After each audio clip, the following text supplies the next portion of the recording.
Salut, bienvenue sur Lueur d'essence. Ici, on parle de foi, de leadership, d'entrepreneuriat au féminin. Et aujourd'hui, je vais te raconter comment moi, j'ai appris à faire confiance à Dieu.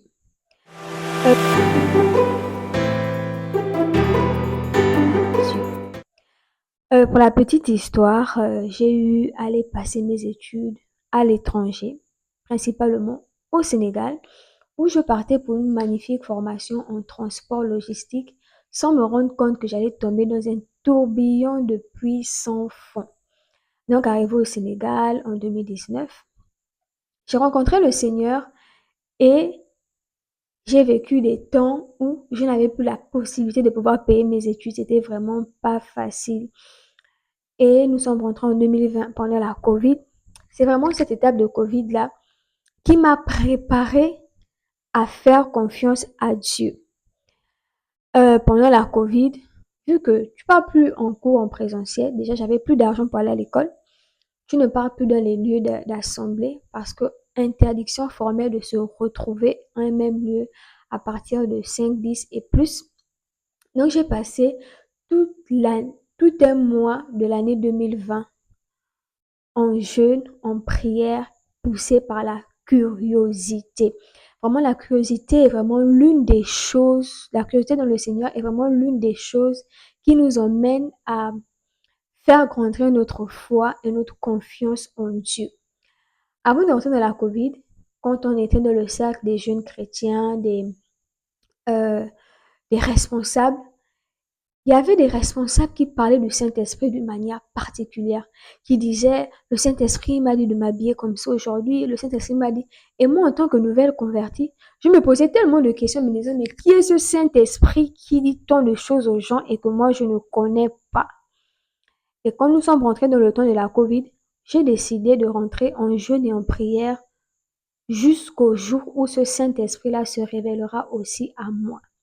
Et pendant ces temps, c'est à ce moment-là que je peux bien comprendre et voir que le Seigneur me préparait à passer des temps et des saisons de latence, d'attente, de tournement en rond juste incroyable.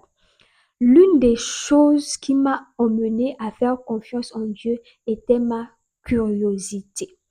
Ma curiosité m'a poussé à prier, à jeûner tant bien que je n'aimais pas jeûner, mais ça m'a poussé à jeûner, à regarder des prédications, à lire la Bible, la méditer jour et nuit, parce que j'étais curieuse de connaître, de savoir et de rencontrer la personne du Saint-Esprit, qui est vraiment l'élément majeur pour passer des temps d'attente en ayant totalement confiance en Dieu. Alors, pendant ce temps de la COVID, moi, je me levais le matin, je priais et j'avais fait la connaissance du livre de Benny Hinn qui dit Bonjour Saint-Esprit, où chaque matin, quand je me réveillais, je disais Bonjour Saint-Esprit et je regardais de côté vraiment pour être sûr que j'entends une voix qui me salue aussi en retour. C'était vraiment ce que je vivais. Et j'avais appris que le Saint-Esprit aime quand on parle de lui. Quand tu parles de lui, tu dis qu'il est merveilleux, qu'il est là, qu'il existe, qu'il n'est pas juste un esprit, mais qu'il est une personne qui a des émotions. Et moi, je commençais, quand je me réveillais le matin, je disais, Saint-Esprit, la Bible dit que tu es celui-là qui nous conduit dans la vérité. Rien que la vérité. Viens m'aider encore à méditer parce que je ne connais pas méditer. Viens encore me faire voir les passages de la Bible que tu as vécu toi-même en étant à ces temps-là. Et c'est comme ça que j'ai commencé à faire créer le lien de la relation avec le Saint-Esprit.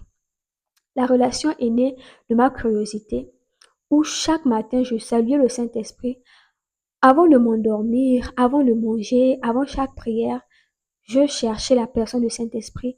Et même dans mes temps de méditation, c'est le Saint-Esprit que je mettais en avant en disant, Saint-Esprit, il est dit que tu es le meilleur des enseignants. Enseigne-moi encore quelque chose dans ma lecture de ce jour. Car moi, je ne connais pas la Bible, je n'étais pas là au début. Et j'ai commencé à faire vivre en moi une espèce de romance avec le Saint-Esprit. Et après, je me suis rappelé que il est dit que plus tu parles de lui, plus tu te renseignes sur lui, plus il commence à devenir palpable dans ta vie. Et toutes les prédications que je regardais pendant un mois n'étaient centrées que sur le Saint-Esprit. Que ce soit les prédications, que ce soit les adorations, que ce soit les louanges, Tout était centré sur lui, jusqu'au jour où j'ai pu avoir ce soupçon de voix qui me disait, qui me faisait comprendre ce que j'étais en train de méditer. Jusqu'au jour où je suis arrivée à un niveau où quand je disais bonjour Saint-Esprit, je pouvais recevoir un bonjour. Et c'est à partir de ce moment-là que j'ai créé un lien particulier avec la personne du Saint-Esprit. Et à ce moment-là, sans me rendre compte, je commençais à créer un climat de confiance. Ce qui faisait que avant de faire chaque jour, je questionnais le Saint-Esprit. Je demandais, est-ce que je dois faire? Est-ce que je peux faire? Qu'est-ce que je dois porter? Où je dois aller? Et ça a vraiment été pour moi l'un des tremplins pour ma confiance en Dieu. Moi, en tant que chrétienne nouvelle convertie, je n'ai pas premièrement cherché les dons, les prophéties, les talents, les miracles et plein d'autres choses. Moi, j'ai par contre cherché la personne du Saint-Esprit. Et j'ai compris une chose, que la personne du Saint-Esprit est celle qui m'a permis d'avoir la confiance en Dieu. Et pendant ce mois de la Covid, je ne me rendais pas compte que je me préparais à une saison, à un master de temps d'attente. Parce que j'ai passé 5 ans à attendre Dieu se réaliser dans ma vie. Et je bénis le Seigneur vraiment pour ce temps que je n'arrive même plus à avoir aujourd'hui, car c'était des temps d'amour incroyables, où je jeûnais volontairement, où je lisais ma Bible jour et nuit, je la mangeais. J'avais même fait le concours de terminer la Bible, parce que je voulais juste que le Saint-Esprit, à travers chaque verset, puisse encore me parler, puisse m'édifier, puisse m'éduquer. Et vraiment, la chose que j'ai eu à comprendre, c'est que le temps d'attente se prépare en avance. Dieu connaît les projets qu'il a formés pour notre vie, ce qui fait qu'en avance, il prépare ce temps d'attente-là. Et comment il prépare ça? En mettant autour de toi des gens qui vont susciter ta curiosité. Et si je ne fréquentais pas les frères et les sœurs de l'église, je ne pense pas que cette curiosité allait être suscitée. Alors moi, je vais juste te conseiller de susciter ta curiosité en ce qui concerne la chose de Dieu. Ne néglige pas les temps que Dieu te donne où tu n'as ni école, ni travail, ni de quoi manger, parce que c'est le temps où Dieu a décidé de te préparer à lui faire confiance. C'est pendant ce temps où je n'avais ni école, je n'avais pas de quoi manger. Et il y avait un dicton que je me disais souvent, c'est si je n'ai ni à boire ni à manger, c'est que Dieu veut que je me mette en jeûne. Parce que moi, vraiment, le jeûne est l'une des choses que j'ai du mal à faire, car je pense souvent à mon poids. Et là, j'ai compris que le Seigneur place autour de nous des éléments de curiosité, mais quand on est en Christ, ces éléments nous préparent au temps d'attente.